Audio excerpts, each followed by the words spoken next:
Start. Mr. Vice Chairman, this finance bill has been introduced at a time of crisis, at a time of external crisis.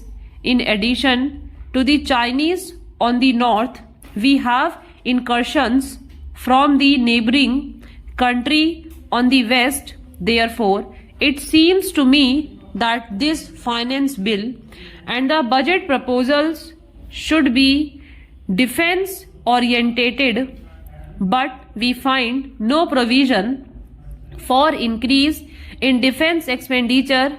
It is still rupees 740 crores as it was at the time when the finance minister announced his proposals. If we are to put our defense in proper order so as to ensure the security of our country, if we are not to look for military alliances in order to supplement our defense forces, our defense expenditure must be increased considerably, and it will have to be rupees 800 crores, 900 crores, or even 1,000 crores of rupees. There is enough money in this budget to allow transfer of more to the defense services. Money has to be found by reducing expenditure on other items which absorb so much money. The expenditure on the plan is 200 crores of rupees on the revenue account and another 300 crores on the capital account. This must be drastically pruned.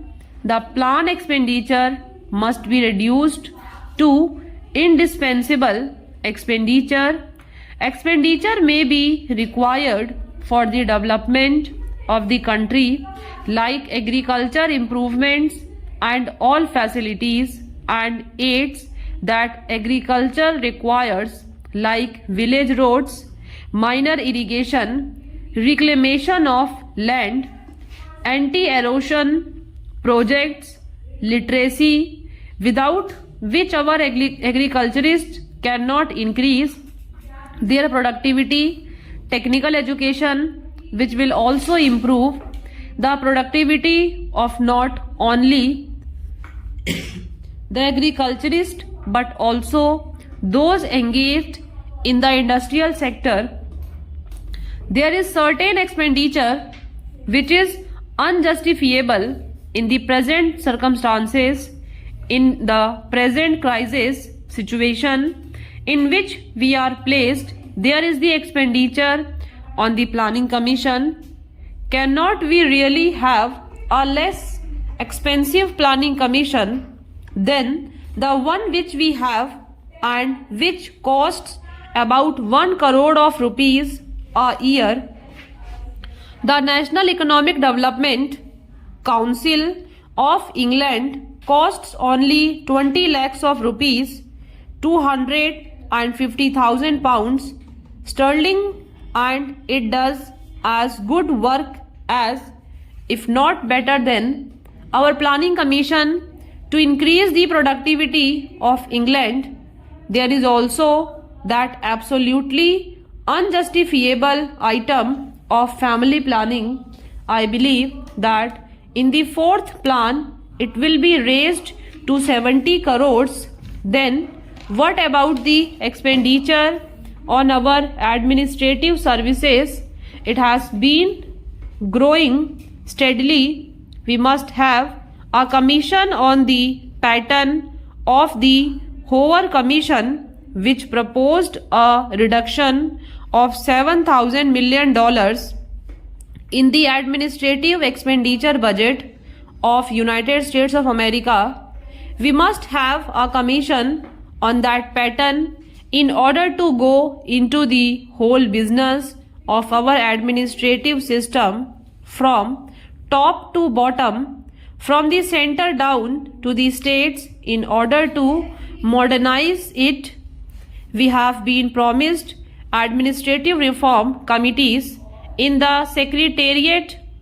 The Home Minister makes much of these administrative reforms committees, first of all, their objective is only to reduce the delay in the secretariat, not to reduce the expenditure, and moreover, appointment of administrative reforms committees from among the secretariat officers is like asking the patients in a hospital to prescribe for one another.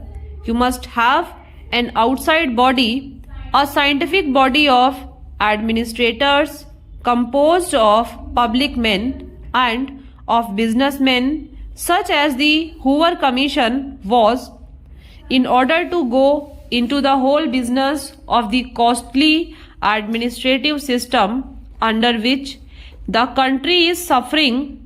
Then, in regard to our defense organization also, are we getting the best out of the money that we are spending, even out of the rupees 740 crores that we can afford? What we want for the defense of our frontiers is a mobile force, not the kind of force suggested by somebody in the other house the other day. They wanted the frontier to be defended by the whole army. They wanted the whole army to be deployed all along the frontier. We want mobile force, well armed, well equipped, which will be able to rush to danger spots before these danger spots become more dangerous. The government has suggested that a police force would be enough to do the ordinary work of defending our frontiers.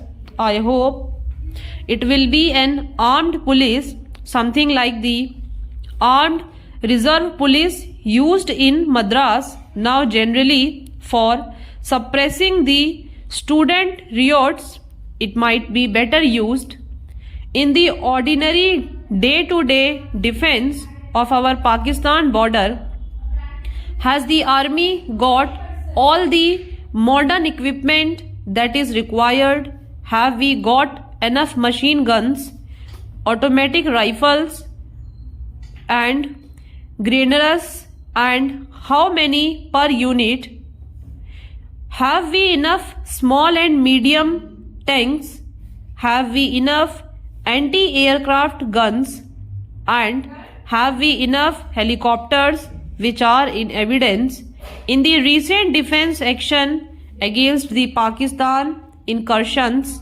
Have we got the new craft which does not rise above a few yards but which would be very useful in desert areas?